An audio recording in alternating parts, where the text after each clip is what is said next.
I'm getting eyeballs on like Kim Kardashian because she's like a cheat code, as a friend once put it, to media virality, but hopefully keeping them there to think about why they're looking.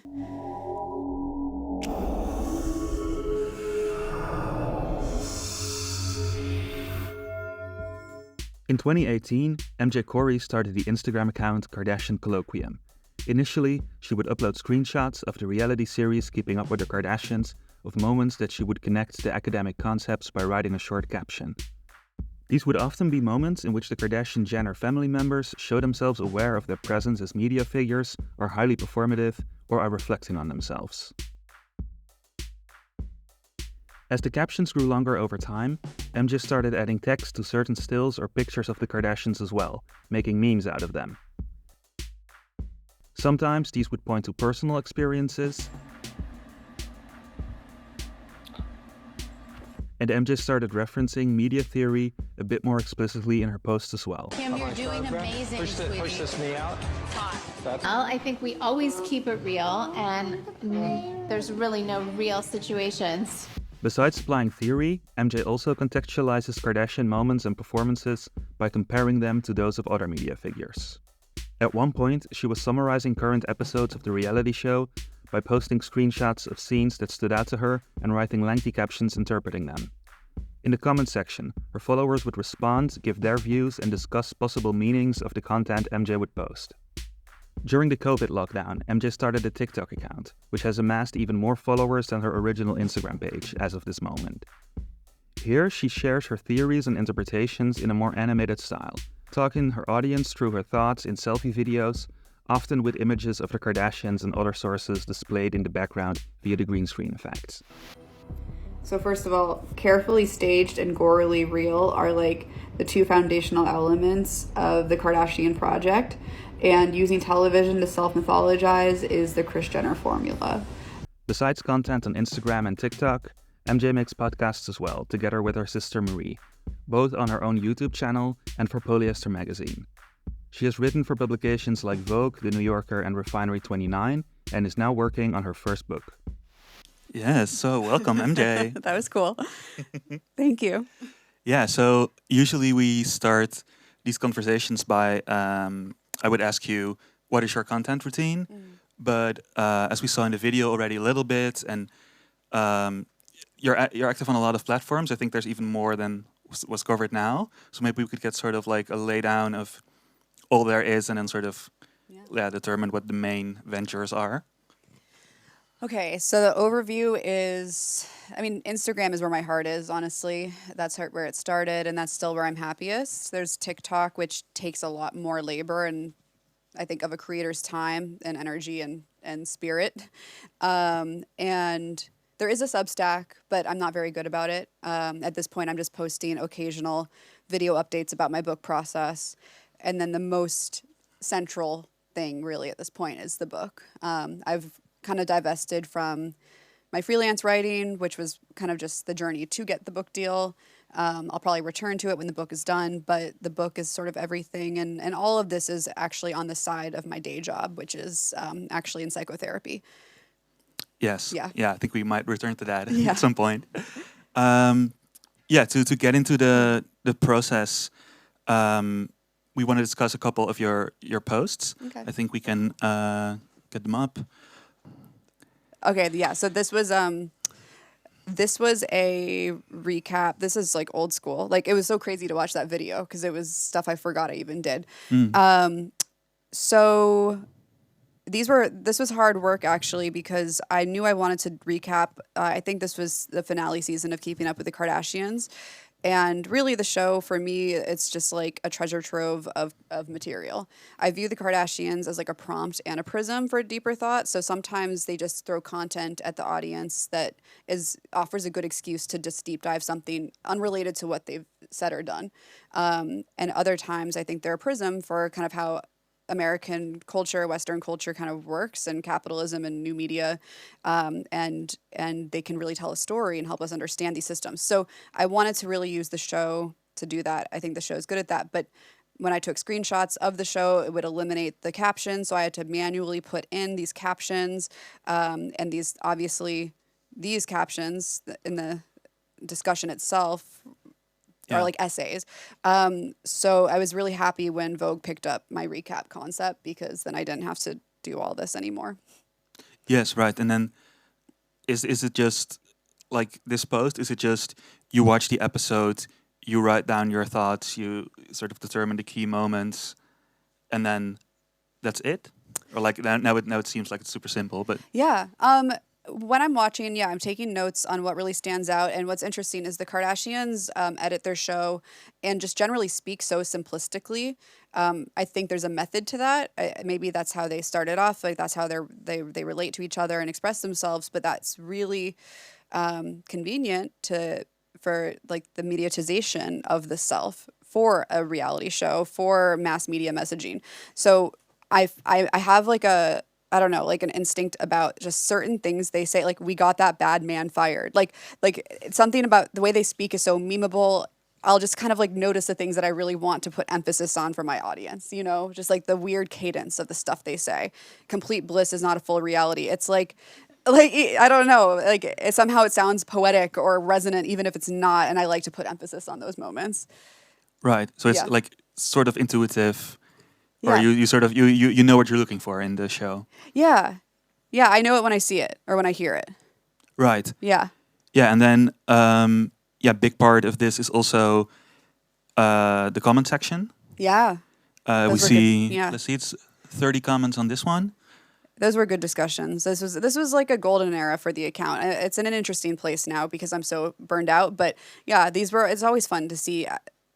I really liked when my account was really like a space for this kind of discussion, and people that understand what I'm trying to do and kind of like the vibe of it bring so much to it. Like I've learned so much from my audience. They've recommended books.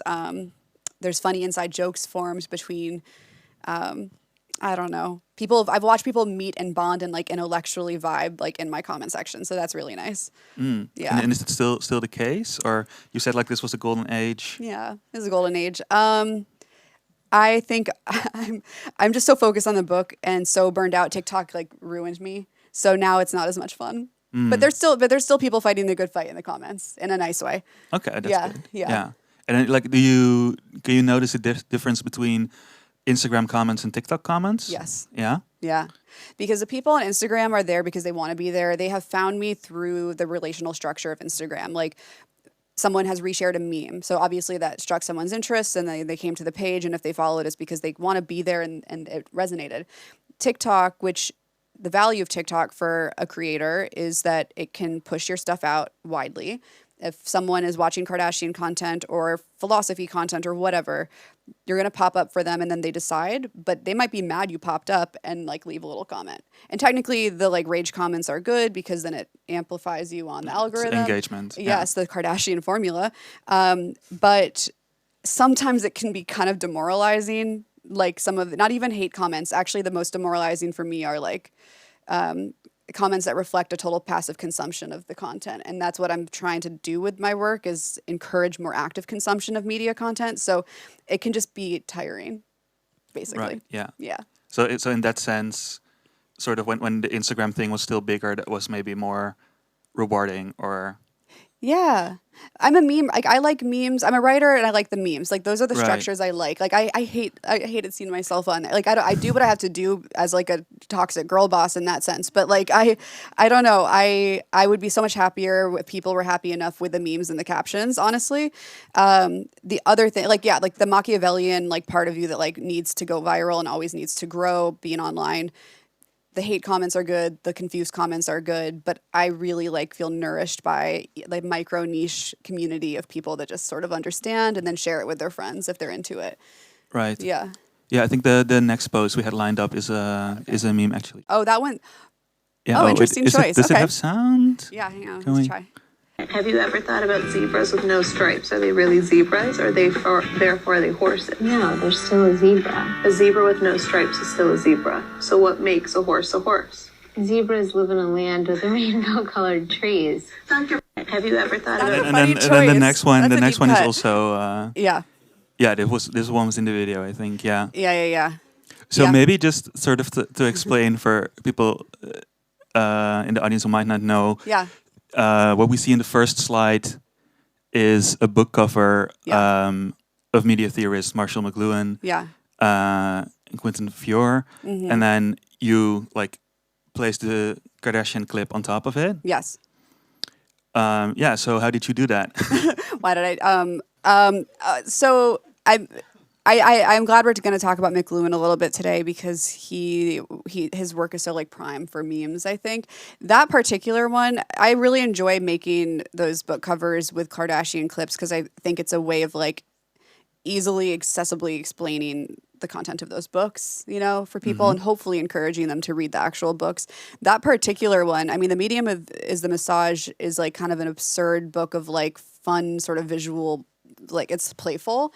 So that clip in particular, that's like a lazier cut for me because it's just that's like a clip from the Kardashians that personally tickled me. And the book I think is just that one is kind of like full like tickling little things. So I like McLuhan's understanding media and his work around archetypes and cliches. There's probably deeper work I could do with memes with that one. But that's just like a beloved Kardashian moment for me. This like zebra with no stripes because they do like venture into this like sometimes like their sister humor shows like a grasp of like the absurd and the self-conscious way. I don't know. I was into it when I was starting the account. I'm a little more cynical now, but yeah, I don't know. Yeah, and then maybe more in general, Yeah. like not just this post, but other ones. Like you do reference theory. Yeah. Like how do you see your role in that, or like are you trying to educate your audience? Are you trying to get a demographic that's already into this sort of thing? Yeah. So when I started the account, it was like maybe 2016 or 2018. I like need to get my story straight. But whenever around those years, I think there was a trend on Instagram of a kind of like insular academic meme sort of community. Like I think there were a lot of memes that were kind of like had this energy of like, I mean, Foucault would say that, you know, and I think I wanted to participate in that because I enjoyed reading those texts and it was like, there was like a cultural capital to it. And once, and the reason, what came first actually was realizing I was fascinated by the Kardashians and this uncanny valley kind of effect that they had on me. And so that plus the trending kind of meme culture at the time, it was sort of like, okay, it's time to make a meme account. But over time, I was so inspired by the stuff I was reading, and it really was a process of self-study that I just started to document. The more humble and transparent I was around the self-study itself, and the fact is, like, this isn't easy stuff. I started to really like share more about what I was learning as I was learning it, not so much like this like inside joke with other like intellectuals, because I don't really want to self-style like my image that way anymore.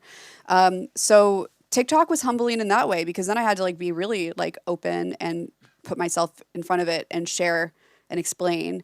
And so I guess it became more of a mission of like democratizing the information, trying to make it more accessible. But I mean, still like, I think that there's ways of using the memes to make the concepts a bit more understandable and coherent to people, but there's still only memes. There's still functions of like representative symbols on the social media, like feed. Hopefully people read the books, you know, and hopefully I have the opportunities to write the essays, which has started to happen and now will hopefully be a book. So it's all like a commercial for the deeper thought, but I think that it's important to be making this stuff interesting and fun more and more actually. Yeah. So I just stopped trying to be so cool. Eventually, right. yeah. And maybe just on a super practical level, do you make like the thing we just saw? Like I think the second one is just like a picture and then like the Instagram text on it. Yeah. Like it's just that like on your phone, easy. Yeah. Just like if you come up with one, you get it out. Or I appreciate that question. There's a few modes. There have been some memes where like by their like content and their structure, like it all comes together. Like I am really proud of my like this meme I made that like explains kind of like Baudrillard's like Order of the Simulacra with Kylie's face, like Kylie like from like original Kylie face to like Kylie as like a like the four stages. Yes, the four stages. And so that one like it is what it is. Like it's all in there. It's like visually explained and like structurally, like it's all there. And then there are times, especially more and more, that like I don't know, I'm reading something significant to me in theory. Maybe it's timely to the moment in culture. And Kim just put out a selfie, and her face is a really useful medium to grab eyeballs. And people know this concept would apply to these, hyper real faces, and it just kind of works. It's like a little lazier. It's like just a way to kind of compile the quotes and get them out there to get people interested. So that's been happening more as I just like consume so much theory, and the Kardashians just are such, they've availed themselves as mediums. But in the golden years, I think it was amazing when Kim says we always keep it real and there are no real situations. And I, of course, slapped that on the cover of Simulation and Simulacra. It explains the book. Yeah. Right. And then do you post them immediately, or do you keep them in the drafts for a bit? Or I post as I go for sure. I don't have a lot of strategy. When the idea comes, I usually use like InShot. Sometimes the meme that we just looked at, the McLuhan hot cold meme, that was just like a lazy Instagram story like meme that I saved. But yeah, I have a lot of friends that take content creation really seriously, and it's their job, and they have to think about when to post. But I've only done one partnership in all these years, and the Substack is really like a side thing. So I try not to be like owned by the strategy or the medium. right. Yeah. Yeah. It's also sort of interesting because Yeah. like you're on social media talking about people with social media business. Exactly. Yeah. That's why it was important to me to like not get sucked into that economy. Personally, I had this day job, and for me the goal was to figure out how to like leverage this into real writing and like just genuinely like keeping focus on the ideas. Yeah, because then sort of like the business model is Yeah. that this is essentially still your side job. Yes. And yeah, or how does that work? Like I think I had some questions. Yeah, like how many hours a week does this take? How many people are involved? Good question.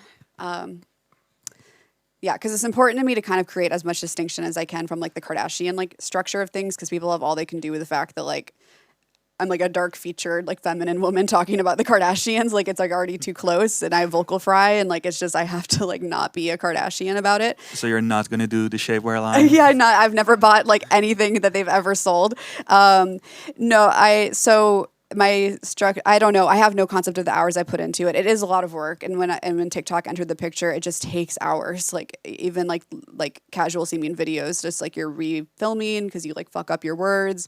You're writing a little script, you're saying it so many times you finally memorize it. It's a whole thing with TikTok. Now with my book, I have someone that helps me sometimes like put together research, or just like literally like logging quotes. Like I'll take a picture of like a page that really stood out, and she'll put it in for me. And so I do have help with the book a little bit. But it's just me. It's just me and my cat. And then this like lovely girl that helps me with like admin stuff now, because I'm a little overwhelmed. That's nice. Yeah, no, really nice. But I'm not making a lot of content right now. Right, because Yeah. focus is on the book. And Yeah. Yeah. Can't fuck it up. Yeah, no, that's fair. Yeah, maybe we can also watch one of your TikToks. Oh God. Why this image is a meme for Kravis's dynamic with the media, part 2. So Addison is dancing and cheering them on because she, as I said in the first video, has her own main character energy in her own mind. And then over here we have Simon, whose wedding it is. And as Queen Elizabeth wrote on my Instagram, I love this. I love how Simon is a spectator at his own wedding. Very consistent analysis with the role that Simon plays to the family. And then someone photographing them or filming them for social media. Is that Kendall? I can't tell. But here's where it gets interesting to me. Someone else, from the scope of our perspective, took a picture of this entire tableau, capturing, ostensibly Kendall, capturing their moment for social media, capturing the process that we've been consuming all of them on. This kind of has a me Cinnabime effect that we'll get into in another video. Yeah. Yeah. So how did you make this? Well, for one, I had pneumonia. I was like so overworked. I was like I was addicted to the dopamine of all the likes that I was getting at that time. I don't know. I mean, this was like another example of like consuming Kardashian content and just having an intuition that there's like more to say about it, and kind of using it as a prompt. It was an excuse to talk about that concept. and I don't know, they give us a lot of tableaus, and I think they know it. And people, this is like a Kardashian Kolloquium light piece of content. I think this is a good Sure. intro for someone to the stuff. But then, for instance, there's also an Instagram comment in this TikTok video. Yeah. Did you first post this to Instagram, or was that from an earlier post? Or I don't remember in the case of this video, but I do like to do that. I like to like cross post and show, because like the community is really what made me so happy about Kardashian Kolloquium. So I do like to kind of generate that and make sure people feel that their voices are being heard in that way, because that's what this is supposed to be. It's supposed to kind of like incite that discussion. I kind of want to be like, here's some tools and here's some like interesting like prompts to think about, and then like go for it. I want to hear their takes in that way. yeah, and then at the end we had the Wikipedia thing. It's sort of to encourage people to go look up that webpage. Exactly. Yeah, Right. totally. I mean, that's what's with the quotes and the references to these titles. Like, I can explain it so much. I mean, one day hopefully there will be seminars, and I hope that I make you all proud with a great book. But for now, it's kind of like go forth and feel empowered with this knowledge. Yeah, and then for the TikTok, of course, on Instagram you can just write down the captions. On TikTok, you have to be performing them. You have to film yourself. You have the little mic. So do you write a script and what's the So how I would probably do it, I'll show. I mean, let's see what else is Yeah. revealed.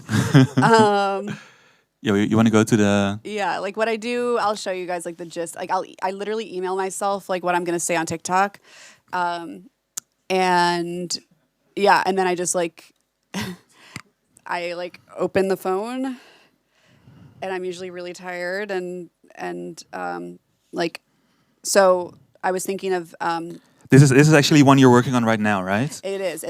Okay. Yeah. So okay. So this has been fascinating me. Kim just unrolled Skims for Men with a huge, like, she's been breadcrumbing it for weeks, starting, I think, with sitting front row at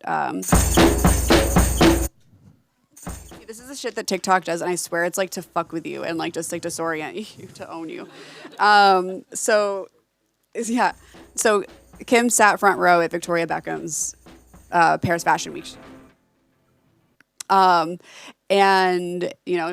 photo op conveniently with David Beckham, and then of course I'll just show you guys how I would have done this. So then it's like, let's emphasize the photo. Well, what do you know? That Beckham documentary came out on Netflix like a few days later, and then a few days after that, or maybe weeks, a Kardashians episode came out where Kim goes to London. There's a lot of Spice Girls moments in that episode, Beckham references, just weeks after being with the Beckhams and going to a football game, and then a week between that first episode of the Kardashians and then a second week of it where they go to Paris to another soccer game. Kim, and where she's FaceTiming with, I don't know soccer, you guys will know, I think, Neymar Jr. She basically announces that he's like the face of the Skims Men. And so there's been like a lot of build up to, there's been like a lot of, it's basically DeBoer's idea of the spectacle. There's images in relation to one another representing identity and persona and all these concepts. And so what I would be doing is showing you all those images while reading the script. I don't know if I want to read all that. You want to do it right now or not? Okay, I mean we can do it. I mean you basically just did it. That was it. But what would be happening is like I would be saying Kim's debut of Skims for Men seems to have involved a multi-week strategy that began with Posh Spice and ended with a convenient cameo on her Kardashians reality show. And then I'd probably fuck up something in that sentence and say it again and again until like I finally have the thing memorized over the course of like, all the reading of it. And just with a sequence of images behind me. And it would end with basically me encouraging the audience to read Society of the Spectacle. Like, please read it. I'll explain it a little bit, but please just read it, So it's just a way to kind of get people started. Right. And then this, so this post you're working on essentially is sort of combining Kim's social media, the launch of the menswear. Yes. That's on social media. Yeah. It also ties in with what's happening on the show. Yeah. Which is, of course, their whole I think Jonquera and Manuka of the New York Times wrote about this years ago. How it's sort of they were super early with like having this crossover narrative. Yes. So this is also what you analyze. So you keep tabs on both the social media. You're still watching the show as well. Yeah, I still watch the show. I mean, the show is connective tissue to all the brands now at this point. Skims is the thing. Skims, she is trying to actualize Skims into like what Kanye would always call like the next Apple or Nike, and she now kind of uses that way of framing it. So I think it was like she understood it was only a matter of time before she expanded to menswear, and the best way to do that is to kind of transition it slowly and gradually, starting with the transitional assistance of Posh Spice. So like a woman who's like a respected part of a power couple, but once belonged to a girl group, and centering men that are indisputably like to so many men like really, really cool, like these like renowned world athletes. So it's good Skims strategy. I mean, Skims has been situated as a cultural archive for a long time now. I mean, she's always kind of like centering timely viral public figures that come with their own really loyal like massive fan bases and brings them together and like centralizes them in the Skims medium. So I don't know. I thought it was really interesting that breadcrumbing was happening with these male soccer stars. Also because the way she presented soccer and these soccer stars on the TV show, The Kardashians, was that I'm a boy mom. I love learning about sports from my son. And early Keeping Up with the Kardashians maybe would have aligned Kim to like male athletes, as Kim has a crush on like a football player. Let's go to the game. And so now there's like this innocence to it, or it's been sort of desexualized, even though now we see them taking off their shirts in the ads. So it's just even the use of the kids as like this connective, right, like means to these image. I don't know. It's a fascinating spectacle. Yeah, and like you've watched all the episodes? Yeah. Right. No, not all of them actually. I was watching in chronological order and kind of documenting my viewing on the account. But there's so much to see. So there's like a gap in like season like 14 through, I think I then resumed at 20 when it was the finale. I jumped ahead to keep up with the end. So there's a few I haven't seen, more than a few. Right. Yeah. Right. But you are keeping up with the current ones. Yes. And you have a little secret. Oh yeah, my little secret is that when I was writing the recap column for Vogue, they gave me screeners, so I was able to watch like 2 weeks in advance, which made this like kind of like, I don't know, this is where I'm like nerdy about it because it's like what I do. Like I was like, oh, so when Kim dropped the news of the Skims campaign just like 2 days ago, I already knew that they were going to be, it's today. Like, oh shit, maybe I just spoiled, I don't know. This video is coming online in like 2 weeks. So, yeah. Well, then you guys all like are in on it now too, that the premiering episode like today is going to be Kim FaceTiming with Neymar. So maybe that relates to some other questions I had. Okay.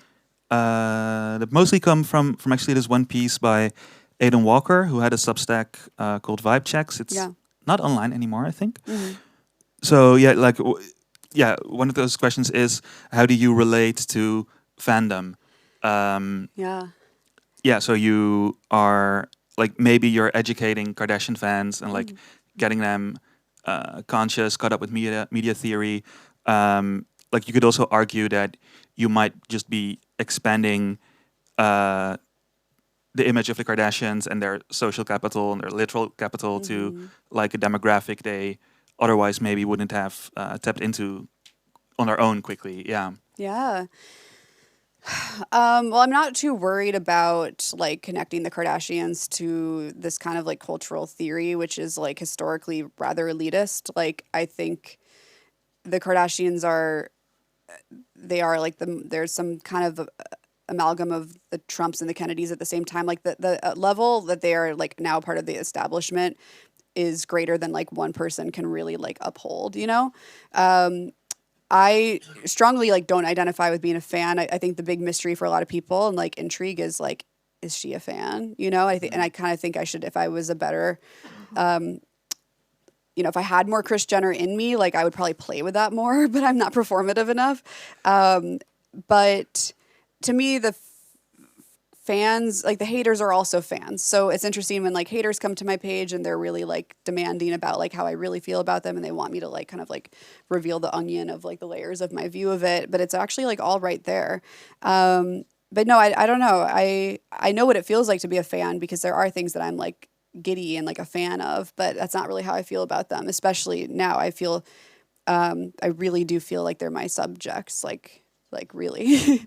And I think it's an easy hat for me to put on because I'm trained in psychoanalytic psychotherapy. So my job is to view everything as a sort of from a blank slate perspective, like from a distance. Right. You know, I'm not feeling reactive to things that my patients tell me. And so I kind of have the same, like the Kardashians can't do anything that would shock me.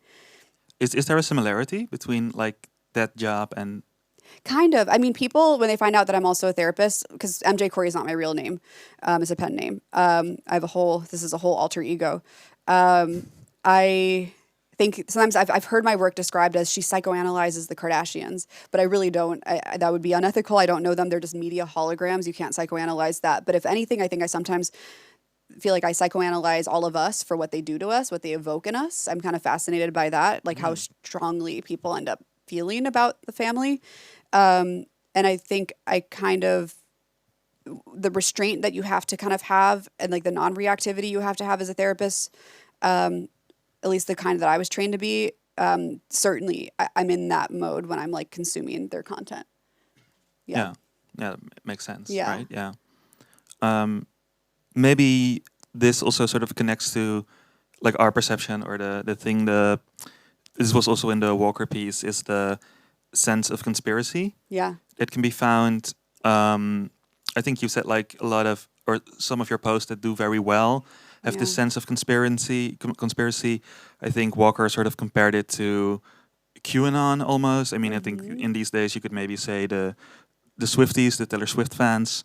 I think what he wrote in the end was like the fact that some of the most compelling art and criticism of our era uses this conspiracy structure is as fascinating as it is alarming.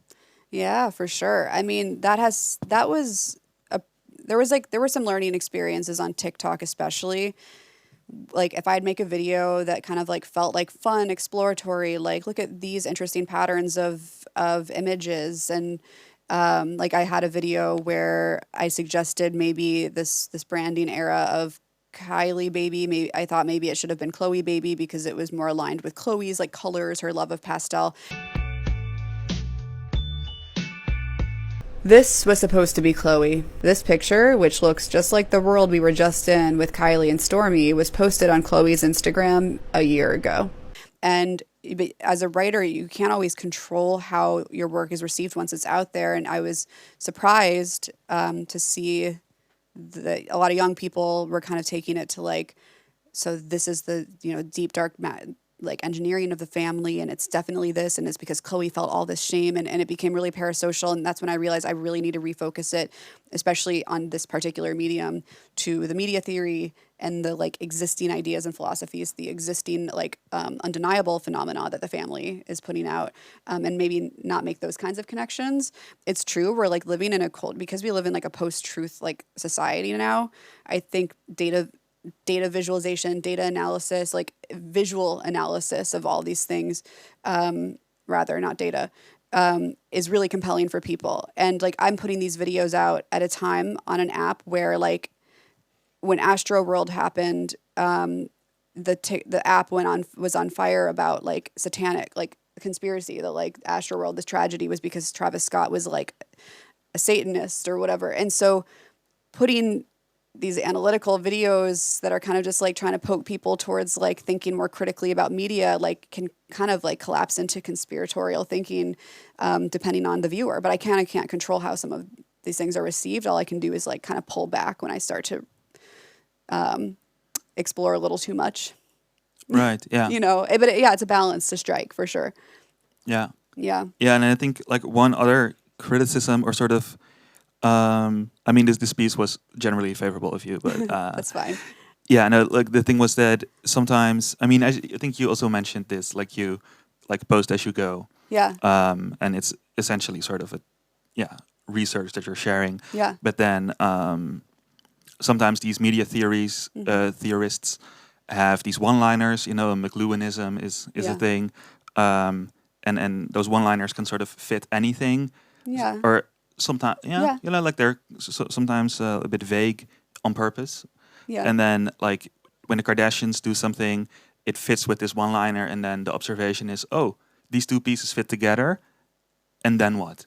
No, I mean, well, and then what is, and then a book, you know, like this stuff is a commercial for the deeper thought. Like it's limited by its own medium. So it is a by little bit design. of Kardashian strategy. Yeah, no. I mean, what's interesting about it is the Kardashians do marry the highbrow and the everyday. I don't like to say lowbrow, but that's what they do. Kim is like at Paris Couture Fashion Week, and then she's like rolling around like with her sisters on the floor and talking about peeing herself. Like, so they do that, and that's like the essence of their brand, you know, like that's the formula. And certainly I'm doing that. I'm like marrying what, you know, the Kardashians with like theory and trying to find like a like kind of synthesize those things. So no, there's a lot of like Kardashification of like theory happening here for sure.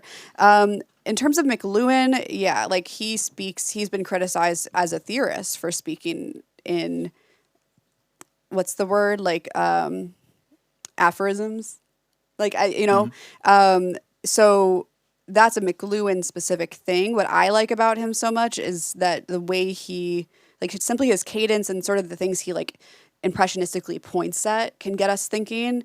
I now see everything as a medium because of McLuhan, and it's true that like the function of these mediums shape our cognition. I see this as a therapist too, but I don't know. There's also other things like I do see the substance in applying some of the content into memes and what the Kardashians are doing. Like Daniel J. Borston, who wrote The Image, to use a quote about what it means to be famous for being famous and apply that to the Kardashians. They are that central to culture. They are like exemplars of that.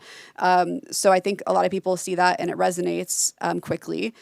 When Foucault is talking about the panopticon, I mean, Travis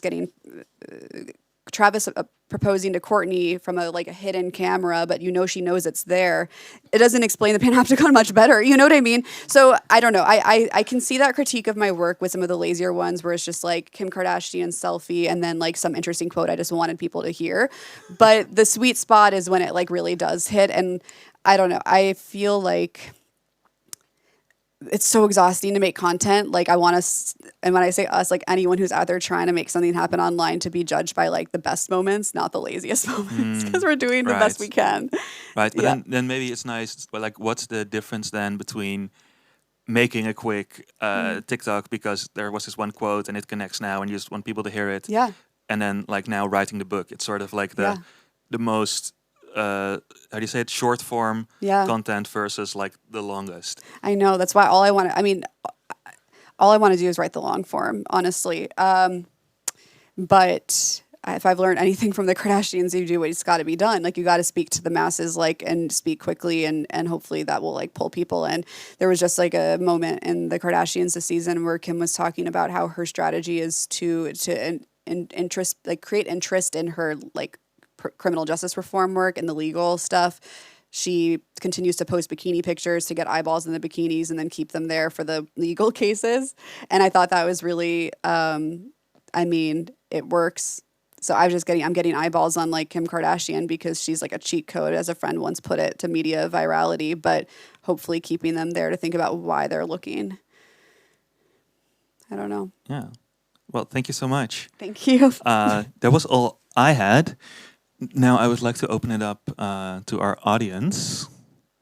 If there are any questions, yes, I'll just hand you the mic. Thank you. So you kept on talking about the book and how this is all an advertisement for the book. Yeah. But you haven't really specified what the book means to you. What about the book is so important to you?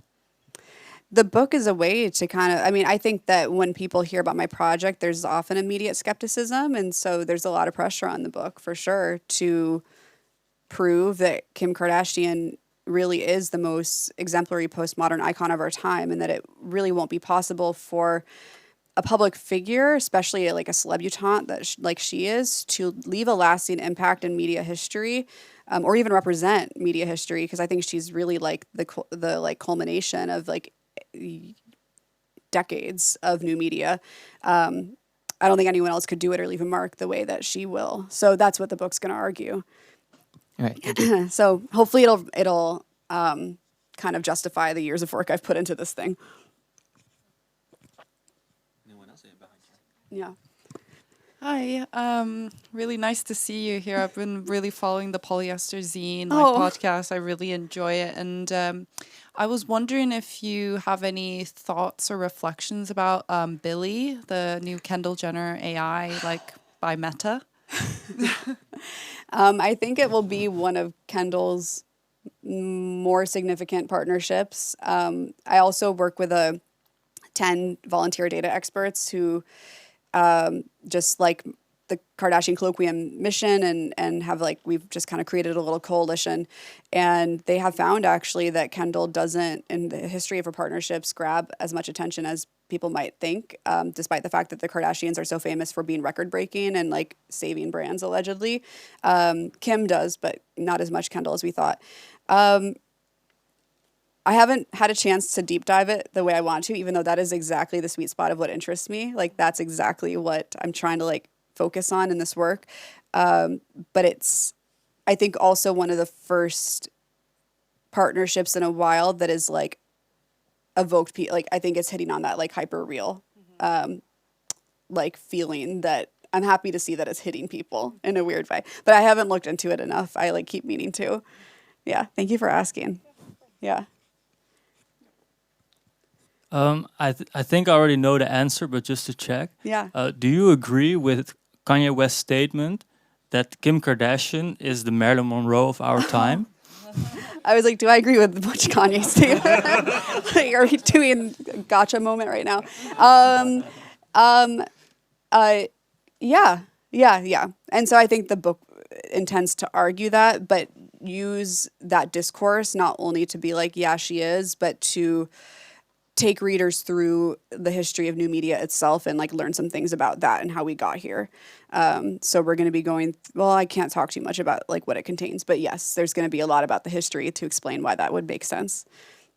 Cool. Thanks. Thank you.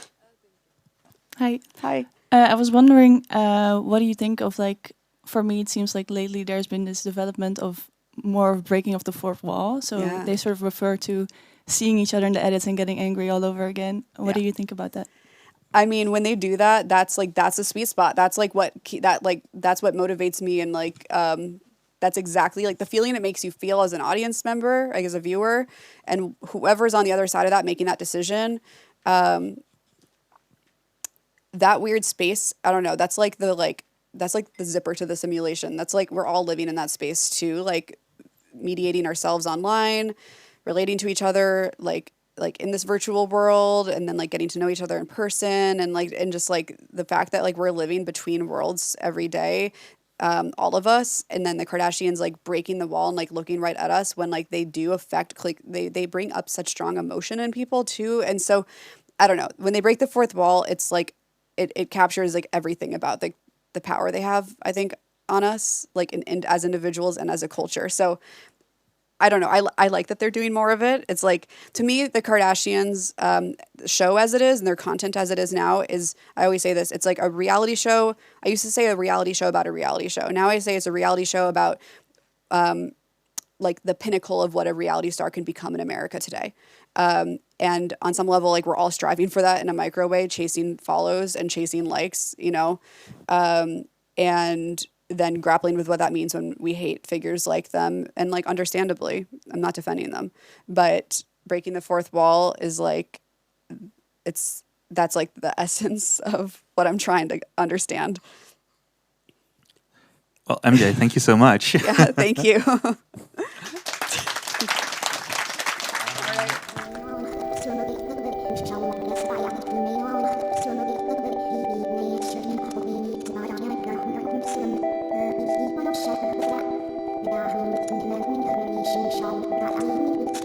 Show.